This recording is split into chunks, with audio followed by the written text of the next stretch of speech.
میرے پیارے بچوں، جنگل کے کنارے گھاس چرنے جا رہی ہوں، لیکن تم یاد رکھنا کہ گھر کا دروازہ اچھی طرح بند رکھنا، اور جب تک میری آواز اور میرا پیار بھرا لمس نہ سنو، کسی کے لیے دروازہ مت کھولنا۔ جنگل میں ایک بھیڑیا گھومتا ہے جو بہت چالاک ہے، وہ تمہیں دھوکہ دے سکتا ہے۔ بچے سب اکٹھے بولتے، جی امی، ہم آپ کی بات کبھی نہیں بھولیں گے، ہم دروازہ نہیں کھولیں گے۔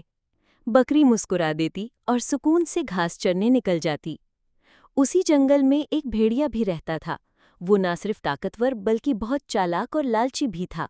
اس کی آنکھیں سرخ اور دانت تیز دھار چھریوں کی طرح نوکدار تھے۔ وہ ہمیشہ یہ سوچتا رہتا کہ کس طرح وہ بکری کے بچوں کو پکڑ کر کھا جائے۔ ایک دن جب بکری گھاس چرنے گئی تو بھیڑیا دبے پاؤں بکری کے گھر آیا۔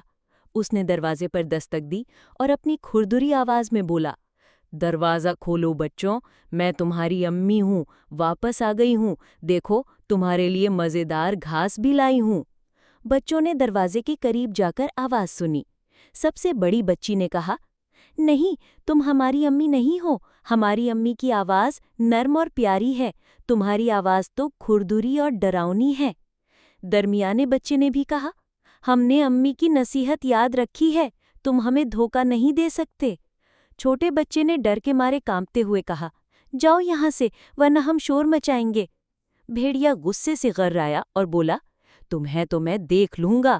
وہ غصے سے پیر پٹکتا ہوا وہاں سے چلا گیا۔ بھیڑیا سیدھا بازار گیا۔ وہاں اس نے ایک دکان سے شہد خریدا اور وہ سارا شہد حلق میں انڈیل لیا۔ اب اس کی آواز میٹھی اور نرم ہو گئی۔ وہ خوش ہو کر ہنسا اور بولا، اب یہ بچے مجھے پہچان نہیں پائیں گے۔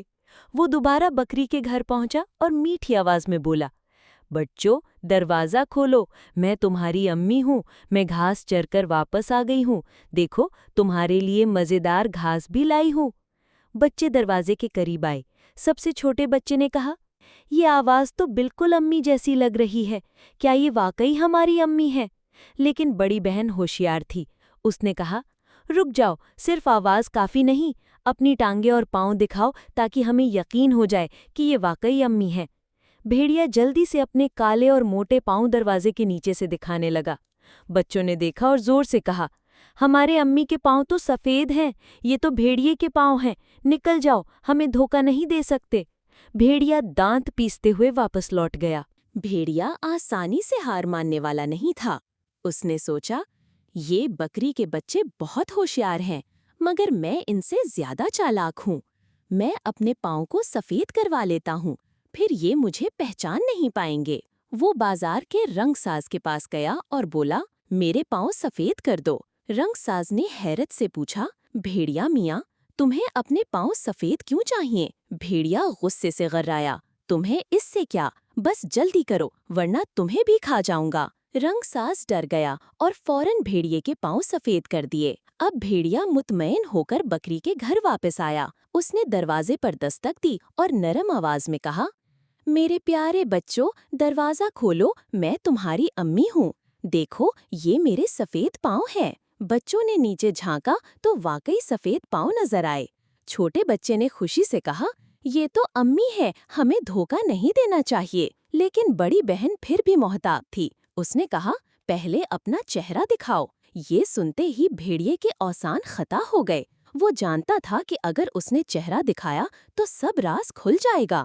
اس نے جلدی سے بہانہ بنایا، ارے بیٹا، میں بہت تھکی ہوئی ہوں، دروازہ کھولو تو اندر آ کر تمہیں گلے لگاؤں گی۔ اب بچوں کو شک ہو گیا۔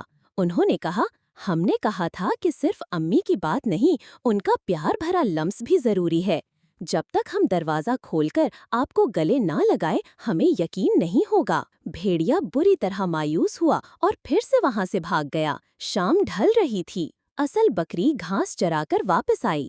جیسے ہی وہ گھر کے قریب پہنچی تو بچوں نے فوراً دوڑ کر دروازہ کھولا اور ماں سے لپٹ گئے۔ سب ایک ساتھ بولے، امی امی، آپ کو نہیں معلوم، آج بھیڑیا 3 بار آیا تھا۔ پہلے اس نے آپ کی آواز نکالی، پھر شہد پی کر آواز بدل لی اور آخر میں اپنے پاؤں سفید کر کے آیا۔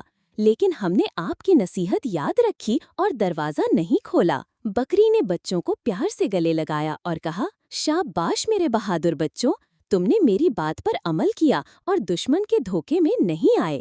یہی احتیاط ہمیں نقصان سے بچاتی ہے۔